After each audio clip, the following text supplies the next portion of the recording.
Salut c'est Hugo, j'espère que vous allez bien. Aujourd'hui, nouveau reportage. Après les royalistes, les druides, on s'intéresse aujourd'hui aux francs-maçons. Qui sont les francs-maçons? Qu'est-ce que c'est la franc-maçonnerie? C'est ce qu'on va essayer de voir aujourd'hui. On va aller au Grand Orient de France. C'est en fait l'organisation la plus importante aujourd'hui de francs-maçons. Et donc, pour commencer, on s'est dit que ce serait assez intéressant de rencontrer des gens là dans la rue par pur hasard, de les voir et de leur demander pour eux qu'est-ce que c'est la franc-maçonnerie, qu'est-ce que ça représente, qu'est-ce qu'il y a derrière tout ça. Les médias en parlent beaucoup, l'Express, Le Point, etc. régulièrement font leur une sur ce sujet-là. Donc voilà, c'est un sujet qui fascine et donc on va essayer de se pencher vraiment sur le sujet, de voir concrètement ce qu'il y a derrière. Mais pour commencer, du coup, on va voir des gens et leur demander ce qu'ils pensent des francs-maçons. Il fait beaucoup trop chaud et j'ai perdu mon éventail. Si je vous dis franc-maçon ou franc-maçonnerie, qu'est-ce que ça vous évoque? Antichrist et complot. Ça m'évoque les Illuminati, mais à part ça... Les Illuminati. Ok. Ça m'évoque une société secrète. Un peu une secte. Ouais. Une fratrie, enfin genre plein de personnes qui vont être sur la même longueur d'onde sur plusieurs niveaux. Disons qu'ils sont bien entre eux parce qu'ils pensent les mêmes choses. C'est des gens qui gouvernent le monde. Ok. Tout simplement. Ouais. Théorie du complot, Ouais. tout ce délire. C'est quoi leur objectif en fait? J'en ai aucune idée. J'en sais rien du tout. Très honnêtement. C'est pas clair. Je sais pas. Mais t'en as entendu parler des fois. Ok. Je pense que l'objectif c'est faire des guerres pour pouvoir contrôler une partie du territoire. Tout ce qui est caché, qui n'est pas dévoilé, je pense que c'est pas très bon. Ouais. Ils ont un modèle de pensée qui va vers l'humain et son progrès social, il me semble. Hein. Je pense tout simplement que c'est servir le malin. Ce serait plutôt vers le public qui devrait aller que vers les gens du pouvoir. J'ai l'impression qu'ils défendent plus leur statut à eux, une genre d'élite. Je crois qu'ils sont à la recherche de Dieu aussi et du vivre mieux. C'est quand même des milieux très argentés aussi, ils défendent leur patrimoine. Tu penses que c'est un impact positif ou négatif sur la société? Négatif. Ouais.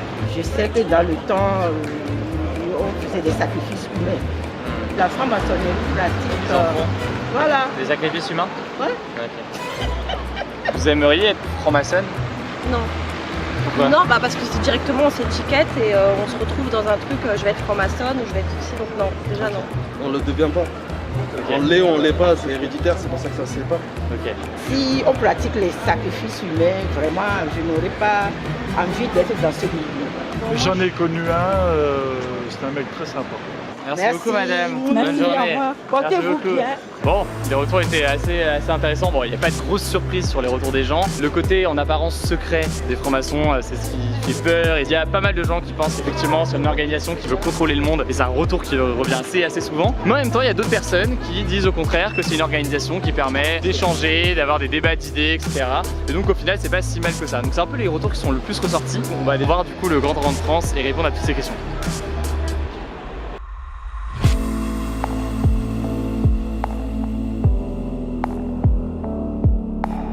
La maçonnerie, ça existe depuis un peu plus de 300 ans. Ce sont des hommes et des femmes qui, à un moment de leur vie, ont souhaité avoir une réflexion un peu plus poussée sur leur vie personnelle, sur le monde qui les entoure et à chercher à améliorer un peu l'homme et la société.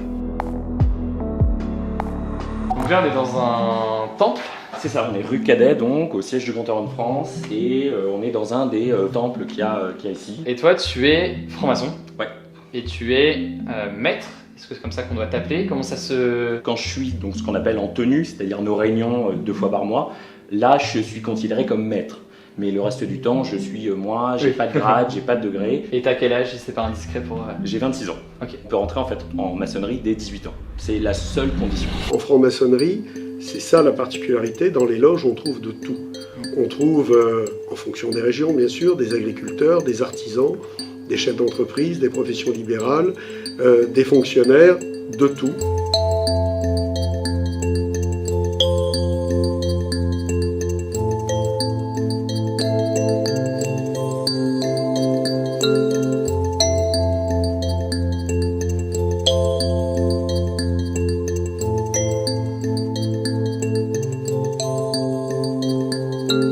Bonjour Marie, merci beaucoup de nous recevoir ici. Comment est-ce que je dois te présenter? Comme Marie, c'est le plus simple, c'est mon prénom. Déjà. Et parfois, quand je suis en tenue, également le soir, donc dans l'obédience au Grand Orient de France, je suis également franc-maçon. Le titre n'est pas féminisé au Grand Orient de France. Ok. Est-ce qu'il y a beaucoup de femmes au sein des francs-maçons? Est-ce que c'est le cas depuis longtemps que des femmes peuvent être francs-maçons? Et comment tu vois cette question-là? Au Grand Orient de France, ça fait à peu près 10 ans, j'ai pas la date exacte en tête.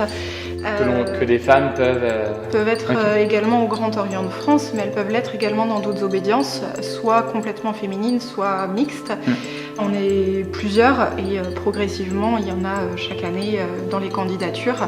Donc je ne suis pas toute seule. D'accord. En fait, la franc-maçonnerie, c'est globalement un conte. C'est un conte pour adultes. Alors le conte, c'est de se dire qu'on est un peu comme des francs-maçons, des gens avec un maillet, avec un ciseau, donc c'est le petit outil sur lequel on tape pour tailler la pierre. Et puis on va voir en fait qu'au début, quand on rentre en maçonnerie, on est un peu comme ça. C'est-à-dire on est un peu comme une pierre brute. Une pierre qui a encore plein d'aspérités, plein de défauts.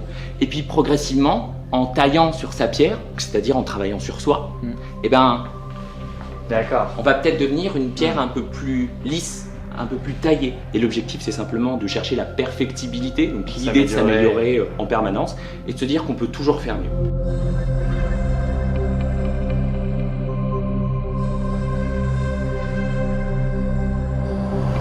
Du coup, vous le voyez ici, on est actuellement dans un temple. Certains sont très modernes, d'autres sont plus anciens. Celui-ci, c'est un des plus anciens. Mais comme vous le voyez, on retrouve à chaque fois les mêmes symboles, les mêmes éléments. L'œil par ici, le ciel étoilé toujours qui est présent. Bref, plein de symboles qu'on retrouve dans les loges modernes, comme des loges un peu plus anciennes comme celle-ci. Il y a les triangles aussi, comme symbole. Oui. Cet œil dans le triangle, que vous trouvez sur le billet d'$1 en haut d'une pyramide, vous le trouvez aussi dans un certain nombre d'églises. Nous avons abandonné depuis très longtemps toute référence à un grand architecte de l'univers ou tout autre être. Chacun y voit ce qu'il veut. Pour certaines personnes, ça peut être Dieu. Mais alors, son Dieu à soi, le Dieu des chrétiens, le Dieu des musulmans, le Dieu des juifs, ou un autre, ou ça peut être juste une idée.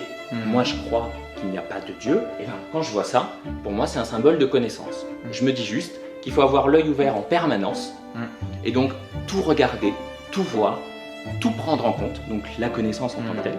Et bien, je me dis que quand je suis ici, c'est la démarche que je dois avoir. On peut être chrétien, qu'on peut être musulman, qu'on peut être juif, qu'on peut être athée et être franc-maçon. Totalement. Pourquoi un ciel comme ça? Parce qu'en fait, le temple où on est, il n'est pas fini. Donc, on a vu sur le ciel, parce qu'il n'y a pas encore de toit. Les valeurs qu'on défend, elles ne sont jamais complètement défendues. Je ne suis pas sûr qu'on soit pleinement dans un pays où la liberté soit complètement acquise, où l'égalité soit complètement, je pense que c'est encore pire pour celle-ci, et la fraternité, malheureusement, encore moins. Et donc, si c'est pas fini, c'est que c'est à nous de le finir.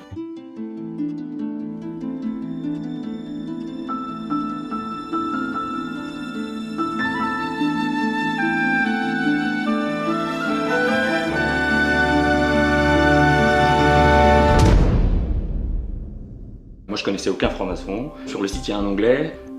J'ai cliqué sur l'onglet, on demande un CV, une lettre de motivation. J'ai juste dit que je pensais vouloir travailler sur moi, que j'avais pas envie de m'engager dans un parti politique, que je croyais pas en une force supérieure. Il y a 3 personnes de l'atelier, donc de la loge, qui vont nous demander un petit peu ce qu'on pense sur plein de sujets. Simplement pour savoir si on n'est pas un royaliste ou quelqu'un d'extrême droite infiltré. Prochaine étape, c'est quoi? Il y a un passage sous le bandeau. Vous aurez les yeux bandés.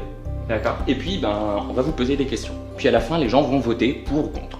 Et les yeux bandés, c'est pour qu'on puisse pas voir l'intérieur de... C'est pour 2 choses. Si on fait venir quelqu'un qui est un extrémiste et puis qui voit tous les membres de l'atelier, il va pouvoir dénoncer derrière qui est qui. Ça, c'est historique. L'idée derrière, c'est surtout de se bander les yeux. C'est de devenir aveugle.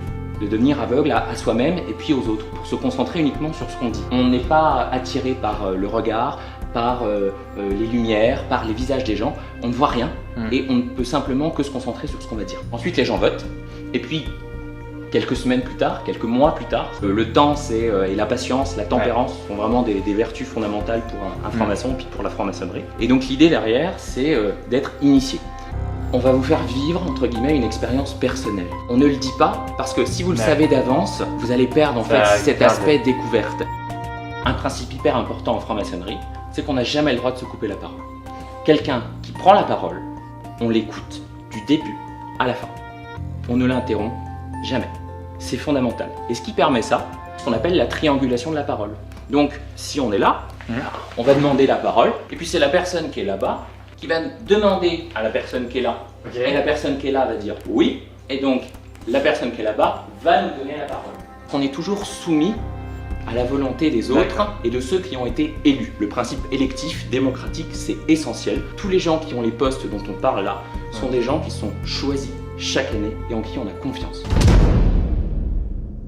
Quand tu dis potentiellement à des amis ou à des proches que tu es franc-maçon, comment ils voient tout ça? Certains connaissent, et ceux qui ne connaissent pas, c'est plus de la méconnaissance qu'autre chose. Est-ce que c'est une organisation qui est une organisation secrète? Alors la franc-maçonnerie, elle n'est pas secrète, elle est discrète. Il ne se passe chez nous ni messe noire, ni complot, ni quoi que ce soit. C'est pas une secte parce que justement c'est difficile d'y rentrer. Et par contre pour en sortir, moi si demain je veux en sortir, je fais une lettre et c'est fini. Nous gérons notre obédience, nous restons sur nos principes et nos idées. L'antimaçonnisme, c'est du bullshit, quoi. C'est pas pour nous, quoi. Il n'y a pas de secret. Le seul secret globalement en maçonnerie, c'est simplement de ne pas dire qui est franc-maçon à cause de toutes les contraintes qu'il peut y avoir. Nous voici bien installés dans un parc pour une dernière petite séquence avec Denis Lefebvre. Vous êtes un spécialiste de l'histoire de la franc-maçonnerie. Vous avez écrit de nombreux ouvrages, quand même on peut le dire, sur la franc-maçonnerie. Et donc, c'est un sujet a priori que vous maîtrisez assez bien. Que vous essayez de maîtriser. Beaucoup de temps. On a pu discuter au début de ce reportage avec des gens dans la rue de la franc-maçonnerie. Il y a eu des retours positifs sur la franc-maçonnerie et il y a eu aussi pas mal de retours plus négatifs qui doutaient un peu de ce qu'il y avait derrière la franc-maçonnerie. Comment expliquer une telle défiance et un tel rejet? Sur l'hostilité, c'est que je pense que les gens, beaucoup de personnes ont une approche autour de cette notion de club, d'association fermée, discrète. De là à dire qu'elle est secrète et que dans cette association secrète, on manipule le monde. Et je pense que c'est une notion qui est apparue dès le 18e, surtout le 19e siècle, cette notion du complot maçonnique, ces gens qui, dans l'ombre, sont des acteurs économiques, politiques, sociaux, et manipulent au service de leurs objectifs, qui sont de contrôler le monde. Et ça, les gens sont assez inquiets. Alors, mais comment l'expliquer qu'ils soient aussi inquiets? Mais parce que les gens ont peur de ce qu'ils ne connaissent pas. Et comme les maçons sont, non pas secrets, mais discrets, ne dévoilent pas l'essentiel de ce qu'ils ne dévoilent pas ce qu'ils font en loge. Il y a un fort courant anti-maçonnique qui est présent dans le monde. Est-ce que vous pouvez nous faire un rapide aperçu historique, ça peut être compliqué, mais de la franc-maçonnerie en France? Je pense que la franc-maçonnerie est apparue sous la forme que nous connaissons aujourd'hui en France au XVIIIe siècle, pour justement lutter pour un certain nombre de choses qui sont, par exemple pour le XVIIIe siècle, la démocratie, la liberté d'expression, etc. Les maçons étaient très souvent pourchassés, ce qui les a amenés aussi à être, entre guillemets, discrets. Merci beaucoup, c'était très intéressant. Pour info, le Grand Orient de France a refusé qu'on assiste à la tenue d'une loge. Du coup, impossible de savoir dans le détail le contenu des discussions, à moins d'être franc-maçon. Et d'ailleurs, c'est toute la difficulté autour de ce sujet. La plupart des personnes qui pourront nous parler en profondeur de la franc-maçonnerie sont ou ont été maçons. Ici, j'ai essayé de vous montrer le mieux possible ce qu'ils ont accepté de nous montrer, mais évidemment, il y a des choses qui restent secrètes, comme les métiers ou les classes sociales les plus représentées, le profil des gens ou alors le contenu exact de leurs propos lorsqu'ils sont réunis entre eux. En tout cas, j'espère que ce reportage vous aura plu. On tourne des reportages chaque semaine en ce moment sur des sujets politiques, sur des sujets insolites en France et à l'étranger. Ils vont arriver progressivement sur la chaîne, donc pensez à vous abonner si jamais c'est pas encore le cas. D'ailleurs, une petite fiche s'affiche en haut à droite si vous voulez découvrir tous les reportages qu'on a déjà publiés. Dans la description, je vous mets des liens si vous voulez en savoir plus. Je crois que j'ai tout dit, on se dit à très vite.